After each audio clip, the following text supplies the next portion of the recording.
fans, do you want to win your share of $100,000? Simply enter the houseofboxing.com Fight Night Prediction Challenge. Compete with boxing fans around the world. Simply head over to houseofboxing.com and sign up now. Matt Lenihan for Boxing Social in association with Empire Fight Store, houseofboxing.com. Always a pleasure to be joined across the pond by Dan Rafael. Dan, appreciate you joining us. Always giving us some of your time. How's things, brother? Things are good. Thank you, Matt, for having me on. I always appreciate it. Not a problem. Well, look, I just got back from what I can only describe as being one of the wildest weeks I've ever had out on a boxing fight week. All the big stars turned up. I mean, I don't think I've seen as many like big names all on a couple of red carpets through that week. It was insane. I just want to get your thoughts and opinions on the fight. I feel like there's a lot. I feel like it's divided opinions. I think a lot of the hardcores, a lot of people were saying that Fury, probably just did enough, but a lot of people saying Ngannou won as well and convinced that Francis Ngannou beat Tyson Fury. So from the horse's mouth, what did you see and what was your thoughts on that main event? Well, I understand why there are those that might think that Ngannou deserved the victory. He did so much better than anybody expected that he would do. And so you're so overwhelmed by a guy who's never had a professional boxing match, even if he's a top fighter in mixed martial arts, which obviously is a different sport. It's not like he's never fought before. Obviously, he's hit people and been hit and, been in the spotlight and that sort of thing. But because he did so much better than anybody expected, and also, of course, had the very dramatic knockdown, which came out of nowhere, a lot of people thought that he should have had his hand raised as the winner. And as crappy as Tyson Fury fought, though, I still thought, and I wasn't alone, obviously, that he barely eked it out. I had that fight 95-94, which would be 6 rounds to 4. Obviously, he loses a point because of the knockdown, making that third round a 10-8 round. But I think that at Fury, he won the fight. And as I cribbed from my good pal, Larry Merchant, who at times would say about an event or a fight, in this case, Tyson Fury won the fight. Francis Ngannou won the event because he's the one that came out with his stock raised and everybody more interested to see him next and wanting to talk about him despite the loss. And Tyson Fury, even though he won, obviously still the heavyweight champion of the world, looked terrible. And his stock drops dramatically because he almost got beat by a guy making his pro boxing debut. Well, let's just talk about this because there's a couple of ways we can look at it. And in all fairness to Tyson Fury, I've seen 2 interviews he's done. The last one with IFL TV with Coogan, and he said, I'm not going to go and make excuses because that takes away from Francis's performance. And I think a lot of the boxing world, myself included, like hands up, when someone asks you how much chance does Francis have before the fight, I think it was a case of if Fury sticks his chin in the air and lets him, gives him a clear shot, you give him a puncher's chance. But professional debut coming from MMA against the guy who's currently ranked number 1 in the world in the heavyweight division, obviously depending on what you like, I suppose with Usyk there as well, you would say that it wasn't wrong to favour Fury. But did you think that it was more the fact that Fury didn't turn up or that Francis was a lot better than expected? I think that it's a combination of both. I think that is absolutely the case. I think that Fury, for whatever he was saying in the pre-fight, Tyson Fury never been the paragon of truth. I don't think he took it as seriously as he should have. I mean, that's sort of weird to me, just because on the off chance that you don't have a good night, you've got that gigantic payday against Oleksandr Usyk and the undisputed title at stake in that fight. I don't know why you wouldn't be as serious as possible, but he clearly didn't. And, it showed in the way he showed up physically. And also you have to give credit to Ngannou because everybody thought that he was going to get beat easily. Now, I didn't think he was going to get smoked in like 1 or 2 rounds. I thought the fight was going to go certainly into the second half of the fight. As a matter of fact, on the gambling show that I co-host with my buddy TJ Reeves for Bet US TV, the over-under was of the 10-round fight was 5.5, and we were both on the over. So it didn't surprise me that the fight went deep. But Ngannou clearly was better at boxing than we gave him credit for, even taking into account the fact that maybe Tyson Fury was not in the best of condition or most focused or, mentally and or physically on the fight. And it did not perform at the way we've seen Tyson Fury perform. And that's what happens. You put a guy who dramatically underperforms with a guy who dramatically overperforms, and it narrows the gap between the two guys. And in the end, Tyson Fury could have one of the worst nights of his career. Francis Ngannou could have a tremendous performance, and it's still enough for Fury to barely eke out a win, even getting knocked down his rear end. I remember I interviewed Tyson at the start of the week, and he was obviously in good spirits. He said, "Look, I've done a 12-week camp for this. I normally do 6 to 8 weeks." But one thing that stuck out, and you sort of think about it, obviously in hindsight after seeing the performance, whether people say he took it seriously or not, he made a good point. He made a big point of it. He said, "Look," he says, "activities fucked me, basically." He says, before from COVID stuff, and you looked in the build-up to the Wilder rematch when you had the Schwartz, the Wallin. Doesn't matter the level of opponents, he was active. He was always keeping sharp. I think he last fought, it was last December against Chisora. Yeah. He's had all this time between. I'm not making, listen, this isn't taking anything away from Francis Ngannou because he was brilliant. Well, before you go further, though, one thing you should remember, Francis Ngannou has not had a combat event of any kind, boxing or mixed martial arts, in over 2 years and was coming off a knee surgery. Yeah. So what's good for the goose, good for the gander, as they say. Yeah. I was just going to say. So that 2-year layoff didn't seem to have any impact on Francis Ngannou's performance. No, that's well. So I suppose it's probably answered that then. Well, look, we had Charlie Parsons for us with Eddie Hearn, and Eddie said, the quote is that Fury Usyk is dead. Now, what do you make of that? Now, obviously, he's going to be pushing. He's talked about we can do Joshua and Ngannou and things like that, but surely now, people before this fight were saying, although Fury and Usyk's good fights, the undisputed heavyweight championship of the world, a lot of people would say, but they still fancy Fury because of his size and this, that, and the other. But now, surely now they've seen that. This makes this fight, in a lot of people's eyes, maybe a bit more even. And surely it's still a huge fight, the biggest one to make, right? Yeah, Eddie's saying the fight's dead. I'm not knocking Eddie, but that's his job. He's supposed to want to pump up the possible fight with one of his guys. If Tyson Fury was his fighter, he would be saying, we got out of there, we got the win, and we're moving on to the Undisputed Heavyweight Championship. So, I don't put a lot of stock in what promoters say about other people's events. But in terms of that fight between Usyk and Fury, that will be the next fight. The fight is contracted, so unless both sides and the folks in Saudi Arabia from Riyadh season and the General Entertainment Authority of Saudi Arabia opt out, we're going to see that fight. The only question is, when is it going to take place? Obviously, it's not going to take place on December 23rd, which I never really believed was legit in the first place, even if Tyson had come out rather clean. But he did get cut. He did get knocked around. He did get knocked down. He's not going to be ready to fight December 23rd. That's not going to happen. So they'll move it into next year at some point, probably in the early part of the year. But in terms of the fight being dead, look, it's not dead because it's happening, number one. It's still for the undisputed title. Even though Tyson Fury looked like shit, he still won the fight. And in terms of whether you think that maybe Usyk's got a better chance because Fury didn't look so good, the reality is if you look at the way that Oleksandr Usyk fights, I've been watching his entire career since he was an amateur, actually, and then you take a look at the way that Francis Ngannou performed, you couldn't find two more different kind of styles. So I think whatever your thoughts were about, whatever you thought about Fury Usyk prior to seeing Fury's fight against Ngannou, I'm not sure why your opinion would change all that much because they are so entirely different. If you're a guy that likes the slick southpaw style, the technician of an Usyk, who's not maybe the busiest fighter but awfully precise with his punches, not sure why you would change that thought. If you thought Fury because of the the quickness and the size and his own his power and that sort of thing, I don't see why that would change. And I would say this also, I don't think this is anything crazy by any means at all. Whatever you thought about the level of preparation that Mr. Fury had in getting ready for Francis Ngannou, I think he's going to get ready for Oleksandr Usyk in a much more serious manner. He can say whatever he wants. I heard his comments in the post-fight that he thought that Ngannou was always going to be a tougher fight than Usyk.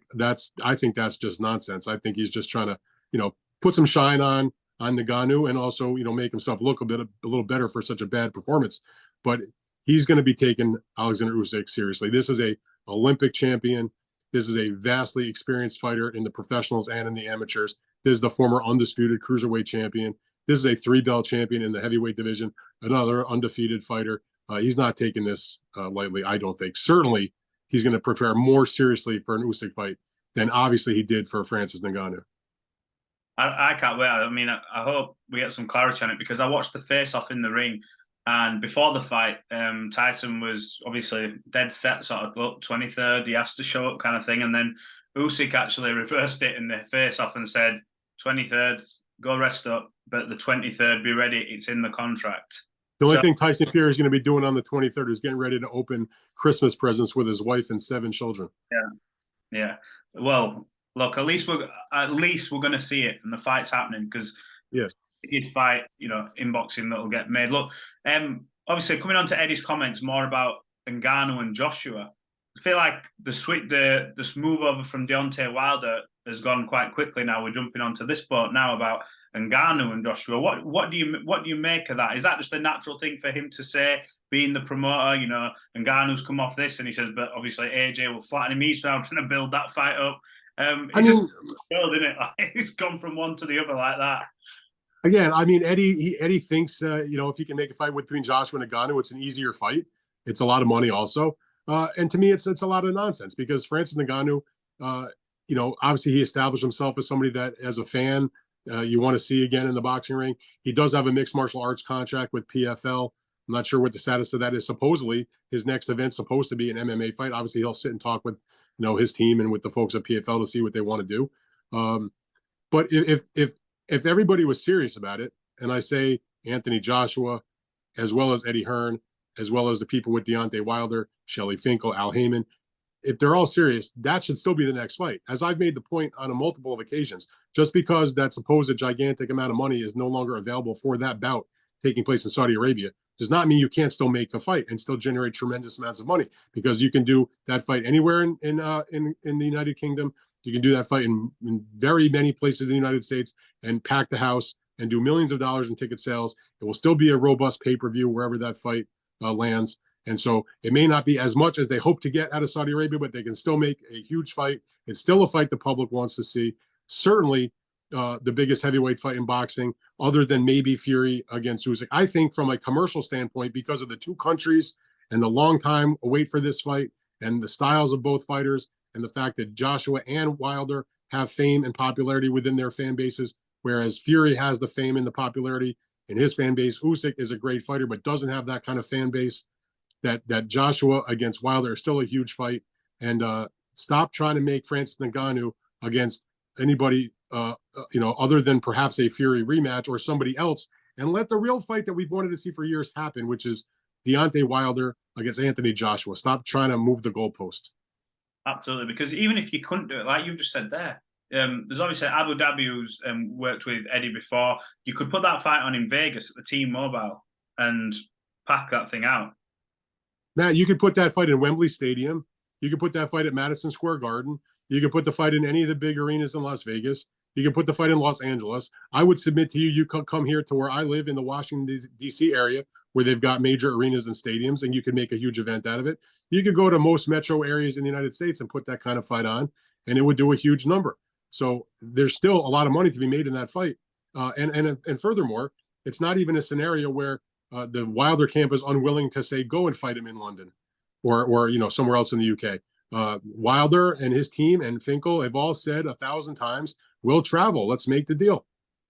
Yeah. Well, let's hope that all centers, prevail, and we do see that fight, because the longer it goes, the window, I think, Yeah, they're both coming towards the end of their careers. I mean, that's not. I'm not saying anything bad about them, but they kind of know it. And this is the fight that hasn't happened, and it needs to happen.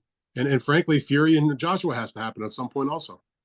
Yeah, Fury and Joshua, I think that's got Wembley written all over it at some point, when they've both sort of ticked them last few boxes of what they need to do, I think.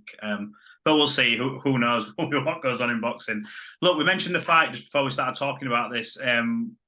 David Benavidez, Demetrius, Andrade, a terrific fight. Andrade's getting that chance in a huge fight. He's been wanting a huge fight for a long time. He's been calling guys out from way back. I remember the Canelo press conference, where that viral moment where they had that back and forth. Do you think that the winner of this fight goes on to fight Canelo Alvarez?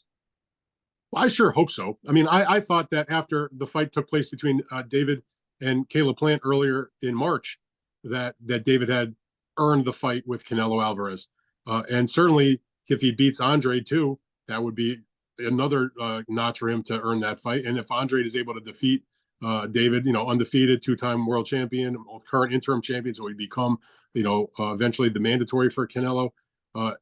Differing styles.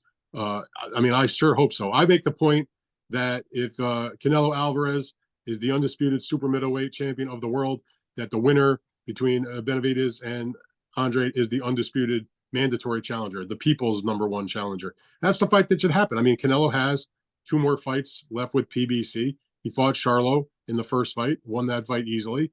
And if you look around at the landscape of the available fighters that they work with, or anybody else, frankly, in and around that weight division, which because if Canelo calls them out, PBC can certainly go and talk to the other promoter, because that fighter could come over to PBC for that one fight and everybody make as much money as they've ever made. But you tell me who else is out there that the public would really want to see the most. It's not any, frankly, it's none of the middleweights at the moment, because the middleweight division is, kind of lackluster at this moment in time. So I don't see a big name in the middleweight division that's willing to, or not, that's unwilling, that the public would really be interested in, that could sell a lot of pay-per-views and or tickets. And if you take a look at the other fighters in the super middleweight division, there's some other very talented fighters you're talking about, like David Morrell, for example. But David, unfortunately, does not have that kind of profile just yet. He still needs probably a couple of more fights to get in that position. So yeah, the winner of Benavidez and Andrade is obvious. This ain't rocket science. Well, when you look, obviously, everyone's been calling for the Benavidez fight for years. But, and we say this obviously with the two sides in this, if Andrade is to pick up that victory, you build the fight based off that one moment they had as well. Obviously he'll earn that and in his performance. But when you think about a build up, this was Canelo saying, "You are a horrible fighter." Yeah, exactly. Horrible fighter. And Andrade could then walk his way into that fight. And then you've got something to, meat on the bone for that build up for pay-per-view. Listen, Andrade gets a bad rap as a guy that can't sell a fight. He's a very well-spoken guy. He can talk with anybody. And, that moment that occurred that you're talking about, that was the post-fight news conference after Canelo had beaten up and stopped Billy Joe Saunders. I was in the room when that moment happened. And it was really not instigated by Demetrius. He was actually quite polite to Canelo when it all began. And it kind of went downhill when Canelo's father, when Demetrius's father started to have his say, at which point, Demetrius followed up and then Canelo went at him. And of course, Canelo was the one that had the microphone, so you couldn't really hear what the father and what Demetrius were saying back to him. But yeah, that was a thing. They'll play that on the commercials and all that. And, it's a great matchup. It's two differing styles. Andrade is, at the moment anyway, if he beats David, he'll still be undefeated. He's won world titles in 2 weight classes. He was an Olympian. And, I say between the two of them, may the best man win. And let's bring it on, because listen, if you have Canelo versus David, that's just a barn burner kind of action fight. And if you have Canelo against Andrade, it may not be that level of all action, but it certainly brings a lot of wrinkles to the table because of what Andrade is capable of doing. 100%. I almost feel like sometimes the boxing world, obviously the insiders, they don't really underestimate Demetrius Andrade, but I think sometimes people sleep on this guy. And I think the fight with Benavidez is a terrific fight. Do you feel he goes into that with obviously a bit of a chip on his shoulder with a point to prove? Maybe a little bit. I actually just spoke to Demetrius a few days ago to do an interview with him for some stuff I'll write, and we'll play that interview on the podcast I co-host. And, he's excited about it. I think more than feeling disrespected, he's glad that David finally was the guy that stepped up and was willing to give him a fight, because he's been going through his whole career trying to get one of these bigger fights. And, we've litigated the fact that he did turn down a Charlo fight at one time for different business purposes and maybe made a bad decision. But I don't think a guy should be punished and penalized for one shaky decision that took place many years ago and have to pay for it the rest of his career. The fact remains, he is a two division world champion. He is an undefeated fighter. He is an Olympian. He has pedigree, and he can hang with anybody in the sport. He just hasn't had the chance to show it against the very, very top guys. But if you take a look at the other guys, because he's fought a slew of let's say B-level guys, he's never really been in danger. There's not a fight you can look at and say, oh, well, he didn't really win that fight. He got a gift, or, look, he's been knocked down this time, or he got hurt there, or he got hurt there. He's pretty much won all of his fights going away. And even though he doesn't maybe have a huge punch and a gigantic knockout percentage, if you take a look again at his fights individually, he has tons of knockdowns. He may not get and he does, by the way, he has stopped 3 of his last 6 guys, but he's got a whole shitload of knockdowns. So he's doing some damage with those fists of his. And I'll tell you another thing. They make the point that, he's not a draw. He can't sell this, that. His promoters, until he was with Eddie Hearn, for the previous part of his career, had never put him in his hometown of Providence, Rhode Island. The first time he ever fought in Providence, which is after he had signed with Eddie, and to Eddie's credit, they brought him to Providence and they put him in the main arena in that city. I was at that fight, and he drew a heck of a crowd for the Selesky fight. Now, Selesky was not a known guy, and he put a nice crowd in there, and more so than just a crowd, being around Providence for several days covering that fight. It was in the local newspaper. It was on like the evening news. I mean, so the local folks there in Providence were excited for the event. And I just think about what could have been if they could have done that early in his career, like we see with so many of the fighters today. You know, you fish where the fish are, and that's usually a guy's hometown. There's a reason that some of the great British fighters fight, you know, if they're from Manchester, if they're from London, if they're from, you know, in Wales, or they're in Scotland or whatever, they fight there. Same way in America. You bring your guy, not every single fight, but there's a reason why, you know, Top Rank goes and puts Jared Anderson in Toledo, Ohio, because he's from there. He brings his people out. And Andrade would have done that for years had they brought him to Providence, Rhode Island. So I'm glad he's got this big moment. He's a heck of a fighter, and he deserves it. He's earned it. 100%. Well, I look forward to seeing that fight. Look, just final one from me. The Showtimes proposed card. Let me get my words out. For the 16th of December, lots of talk of a Floyd Mayweather exhibition. Keith Thurman on the undercard. Hearing lots of talks. What are you hearing about that card and who's going to be on it and the potential for that Showtime broadcast? Well, right now, as anybody who follows boxing knows, Showtime is going to be out of boxing, out of sports entirely come the end of this year. It's a sad situation after 37 years of doing many of the biggest fights we've ever seen in the history of the sport. It's coming to a close. So they do have the pay-per-view scheduled for November 25th that we've been talking about between Benavidez and Andrade. And then my information is that there is again, nothing is set in stone just yet. The possibility of 2 more events, possibly a pay-per-view on the 9th, possibly a final championship boxing on the 16th.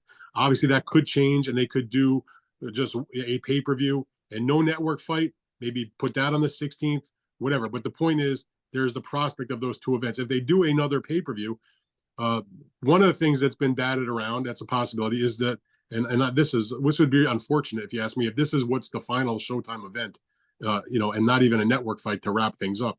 The conversation I have heard is a rematch between an exhibition rematch between Mayweather and John Gotti, who had that lunatic first one that ended in a brawl in the ring, like ridiculous, back several months ago.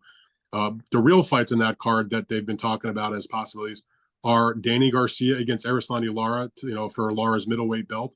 You mentioned, you know, Keith Thurman. If that fight happens, the fight that I have been told would be the likely fight would be the WBA regular welterweight title holder Imantas Stanionis defending against Keith Thurman. That's a pretty good fight.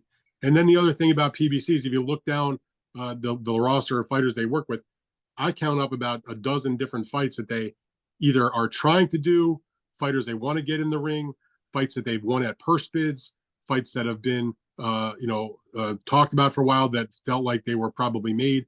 Some of them will wind up on the undercard of Benavidez against Andrade, such as the return of Jermall Charlo against David's brother, Jose Benavidez Jr. Fights along, there's a fight that TGB Promotions, which obviously promotes all of the PBC events that they won at a purse bid. That's the mandatory 130-pound WBA fight between Hector Luis Garcia and Lamont Roach. That will wind up on one of these cards almost without question. And they've got a bunch of fights like they have, for example. I mean, it's not a fight I don't think that's made, but I know there's been discussion they're trying to do the mandatory between the WBC featherweight champion Ray Vargas and the mandatory Brandon Figueroa. Very good fight. That's a fight that's sort of in the pipeline. But when they all land, and a lot of it's going to depend on when Showtime's going to have to finally make a decision one way or the other. Are we doing a second pay-per-view? Are we doing a final network show? So a lot of it's up in the air. Of course, we're getting close. So as I expect, whatever the decision is, it's got to be in the next, I would imagine a couple of weeks. Here we are sitting right on the brink of November. I was going to say, in terms of obviously announcing a pay-per-view or a potential pay-per-view for the 16th, when you look at how many weeks we are away, they need to get a shake on. Right. Yeah, they if they're going to do it, they got to get it done. Obviously, I mean they've got other fights also. I mean they've got this Sabril Matias Ergashev mandatory, which is a good matchup. In the junior welterweight division, they've got And I don't know if they're going to fight again this year, but I would think they would like it if they could do it, if they could swing it, get like Carlos Adames or David Morrell back in the ring.